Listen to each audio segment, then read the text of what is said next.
안녕하세요. 매일 묵상. 오늘은 전도서 3장 1절부터 15절 말씀 보도록 하겠습니다. 전도서 3장은 이제 주제가 바뀌면서 하나님의 때에 대해서 이야기를 하고 있거든요.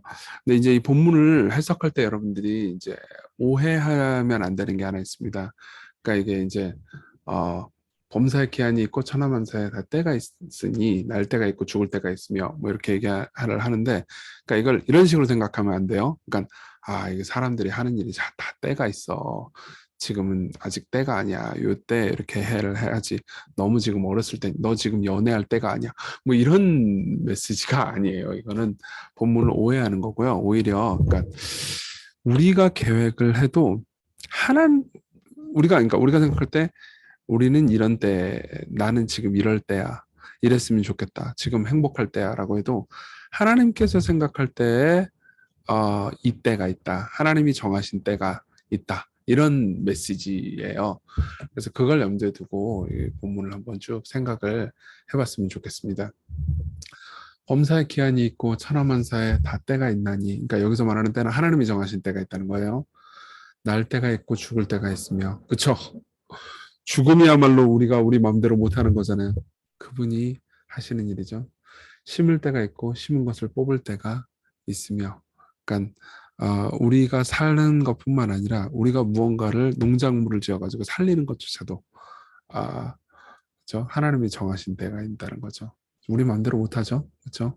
열매를 우리가 언제 맺는다라는 걸 우리가 정해놓을 수 없잖아요. 기다리다 보면 열매가 맺히는 건데 이쯤 되면 맺히겠지라고 생각하지만 늘 그대로 되지는 않습니다. 죽일 때가 있고 치료할 때가 있습니다. 이건 전쟁 용어거든요. 그러니까 전쟁조차도 사실은 전쟁을 뭐 어떤 한두 사람의 어, 이 욕망으로 벌어지는 것처럼 보이지만 실제로 전쟁사를 자세히 보잖아요. 그럼 그렇게 간단하지 않습니다. 그러니까 전쟁은 어떤 의미에서 누구의 결정도 아니죠. 그리고 헐 때가 있고 세울 때가 있으며 기업을 세워도 흥망성쇠가 있죠. 그건 사람이 마음대로 되는 건 아니죠. 울 때가 있고 웃을 때가 있으며 슬퍼할 때가 있고 춤출 때가 있으며, 그건 뭐죠? 우리 감정조차도 우리가 이제 행복해야지, 오늘 행복 충전 뭐 이런다고 그래가지고 마음대로 행복해지는 게 아니잖아요. 우리의 감정조차도 우리는 우리 마음대로 통제할 수가 없죠. 오전은 조금 이해하기 힘든데요. 돌을 던져버릴 때가 있고 돌을 거둘 때가 있으며, 안을 때가 있고 안는 일을 멀리할 때가 있으며, 예, 이거는 전부 다 이제 성관계와 연관한 이 히브리어 은어예요.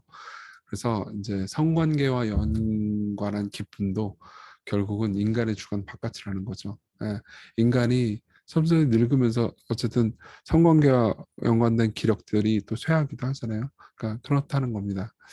찾을 때가 있고 잃을 때가 있으며, 지킬 때가 있고 버릴 때가 있으며, 모두 의외의 일들이에요. 이 모든 것들을 우리 마음대로 정할 수 없습니다. 찢을 때가 있고 꿰맬 때가 있으며, 이거는 이제 슬퍼서 옷을 찢는 것을 가리켜요. 그러니까 마음이 슬플 때가 있다는 거예요. 그렇지만 또 꿰맬 때, 위로받을 때가 있다는 거죠. 잠잠할 때가 있고 말할 때가 있으며, 누군가를 위로할 때도 가만히 있는 게 위로가 될 때도 있고 말해야 위로가 될 때가 있습니다. 그건 몰라요, 그건. 인간도 정할 수도 없어.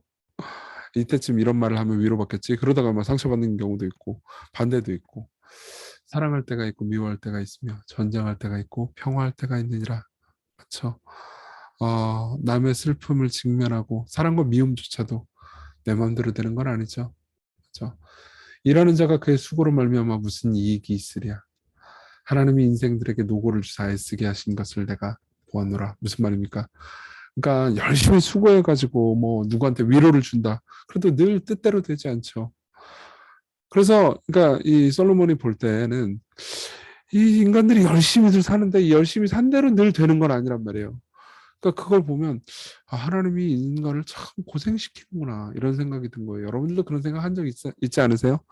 왜 이렇게 하나님 나를 고생시키실까? 근데 솔로몬은 이렇게 얘기합니다. 하나님이 모든 것을 지으시되 때를 따라 아름답게 하셨고 또 사람들에게는 영혼을 사모하는 마음을 주셨느니라. 그러니까 이런 얘기를 하는 거예요. 하지만 그 모든 때가 각 때가 인간의 마음에 들지 않을 때 인간의 입장에서는 답답할 수 있겠지만은, 하나님의 입장에서 하나님의 인간보다 지혜로우신 선하신 하나님께서 계획을 따르다 보면은 결국은 그 모든 것이 아름답다라는 것. 그리고 인간의 지금의 제한된 노력이 늘 열매 맺는 게 아니기 때문에 인간들은 그걸 보면서 결국은 이 땅에서의 해 아래에서의 삶이 아니고 영원히 내게는 필요하구나라는 생각이 든다는 거죠. 그렇죠? 그러나 하나님이 하시는 일의 시종을 사람으로 측량할 수가 없게 하셨죠. 사람들이 사는 동안에 기뻐하며 선을 행하는 것보다 더 나은 것이 없는 줄 내가 알았고 사람마다 먹고 마시는 것보다 수고함으로 낙을 누리는 그것이 하나님의 선물인 줄도 또한 알았도다. 그렇다고 해가지고 내 마음대로 되지 않으니까 뭐 그냥 멋대로 살자. 대충 선하게 선을 행하고 살지 말자. 이렇게 말하라는 게 아닙니다. 그래도 삶을 살면서 기뻐할 수 있을 때 기뻐하고 선을 행하고 그리고 또 먹고 마시는 일이 있을 때 또 감사해 하면서 또 수고할 때 수고하면서 낙을 누리는 것. 이게 하나님의 선물이라는 거죠. 예. 그러니까 그렇게 비관적이고 염세적으로 살 이유는 없다는 겁니다. 우리 뜻대로 되지 않는다고 해서요. 우리는 우리 뜻대로 되지 않으면 비관적이고 염세적으로 변하잖아요. 근데 우리는 이렇게 말할 수 있는 거죠.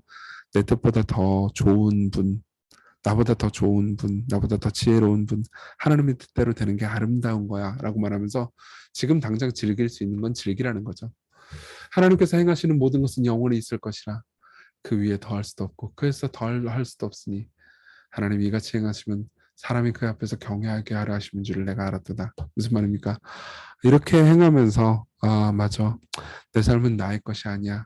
내 인생은 내 것이 아니고 모든 것은 하나님의 것이야 라고 생각하면서 하나님을 경외하도록 한다는 거죠.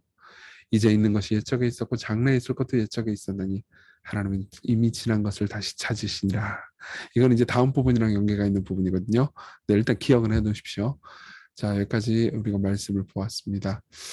우리 적용을 좀 해볼까요? 첫째로는 주권적인 하나님을 보고 신뢰하는 겁니다. 이런 말이 있어요. 하나님을 웃기고 싶으냐? 그러면은 네가 세운 계획을 하나님 앞에 설명해 보아라. 이런 말이 있습니다. 되게 재밌는 말이죠. 네, 하나님을 웃기고 싶으면은 우리의 계획을 하나님께 설명해라. 네, 하나님은 우리가 세운 계획 말고 그분이 세운 계획대로 세상을 운행해 가시죠. 그렇죠? 우리의 감정조차도 우리가 원하는 대로 될 수 없어요. 행복하고자 하더라도 행복한 감정만 가지고 살아갈 수 없잖아요. 오늘 여러분 아침에 행복해야지라고 마음을 먹었어도 오늘 무슨 일이 있을지 어떻게 합니까? 예, 어제는 어땠나요, 여러분? 슬픔이 영원한 때라도 슬픔으로 끝나지도 않을 거예요. 여러분 지금 슬프신 분 계시죠? 아침부터 너무 슬프고 이 슬픔이 가시지 않을 것 같아도요. 슬며시 웃는 날이 올 겁니다. 예. 시편 30편 5절에 보면 이런 말씀이 있어요.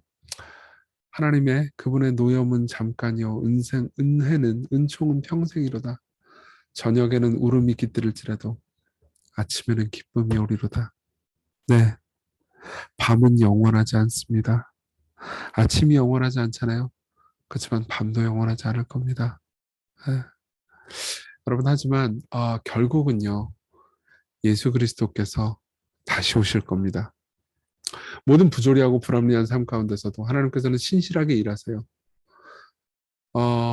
구약 시대 때 500년 동안 하나님께서 선지자를 보내지 않으셨고 말씀이 없으셨습니다. 하지만 때가 참에 하나님의 때가 참에 예수님이 이 땅에 오셨고 율법 아래에 나셨죠. 우리를 구원하시기 위해서요.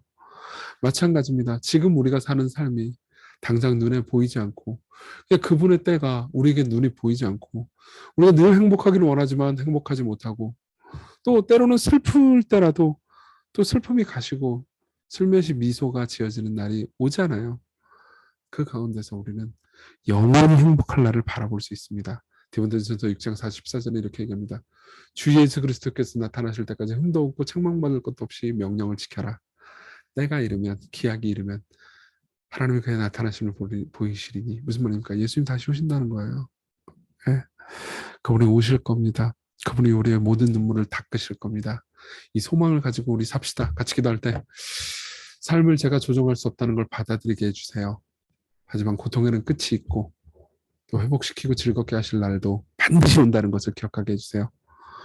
우리 영원한 지혜이신 예수님, 우리가 당신의 은혜 안에서 영원히 기뻐하게 될 날을 소망하게 해주세요. 우리 함께 기도합시다.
기도하겠습니다. 은혜로우신 하나님, 우리의 삶을 당신의 때와 당신의 뜻에 따라서 움직이신다는 것을 다시 한번 생각합니다.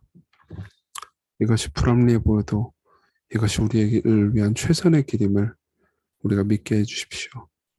그리고 우리를 인도하시는 하나님의 선하신 뜻을 따르게 해주십시오. 예수님 이름으로 기도했습니다. 아멘.